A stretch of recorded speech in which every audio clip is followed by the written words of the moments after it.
नमस्कार दोस्तों, आज हम बात करेंगे विदेश यात्रा के बारे में। मेरे पास किसी ने अपनी कुंडली भेजी है और उनका प्रश्न है, क्या मैं विदेश जा सकता हूं या नहीं।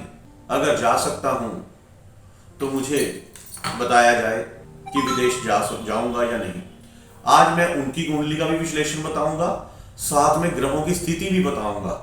अगर इस कुंडली के अलावा ग्रहों की स्थिति बदलती है तो किस किस भाव में ग्रह होने पर आप विदेश यात्रा कर सकते हैं। तुला लगन की कुंडली है। अगर जिन जातकों की कुंडली में 7 नंबर यहां पर लिखा हुआ है तो तुला लगन की कुंडली है और लग्नेश शुक्र है यहां पर। और इन जातकों की कुंडली में विदेश जाने का योग कैसे बनता है वो मैं आपको बताऊंगा। ये हमारा भाग्येश है और यही से हम देखते हैं कि विदेश यात्रा का योग बनता है या नहीं। यहां से सप्तम भाव से और अष्टम भाव से भी हम देखते हैं, लेकिन इन भावों का प्रभाव ज्यादा होता है। इसलिए मैं आपको शॉर्ट में ही समझाऊंगा ताकि आपको समझ में आ सके। अब इनकी कुंडली में विदेश करवाने वाले ग्रह जो हैं शुक्र और बुध महाराज है। इन दोनों ग्रहों की हमने स्थिति देखनी है कि ये किस पोजीशन में है। अगर इन जातकों की कुंडली में बुध यहां पर है, यहां पर है या फिर यहां पर स्थित है तो इनका 100% विदेश यात्रा का योग बनेगा। लेकिन बुध अस्त नहीं होना चाहिए, डिग्री से कमजोर नहीं होना चाहिए या फिर किसी पाप ग्रह से दृष्ट नहीं होना चाहिए।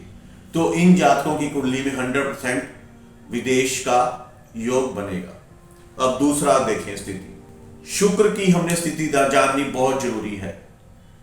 मैं पहले भी आपको बहुत बार बता चुका हूं, जिनकी कुंडली में लग्नेश अस्त होता है या नीच अवस्था में होता है उनकी 75% जिंदगी नर्क के समान हो जाती है। उनको कभी कुछ हासिल नहीं हो पाता अगर वो कुंडली को देखकर उपाय नहीं करते।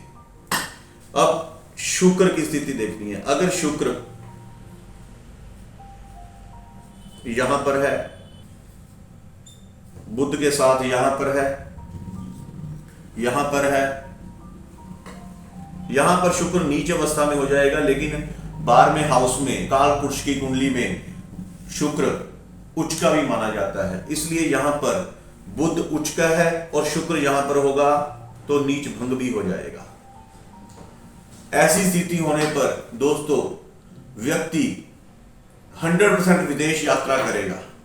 अगर शुक्र अकेला भी भावों में है या बुध के साथ बैठा है, अगर बुध के साथ बैठा है तो विदेश में जाकर बहुत धन दौलत भी कमाएगा और उसको वहां पर आसानी से नौकरी भी मिलती रहेगी। इसके अलावा और भी मैं बता देता हूं, अगर बुध और शुक्र की स्थिति इस कुंडली में ठीक नहीं है तो जातक को विदेश जाने में बहुत दिक्कतें आएंगी। अगर वो इन ग्रहों की रेमेडीज करेगा तो उनका आसानी से वीजा आ जाएगा। धन्यवाद।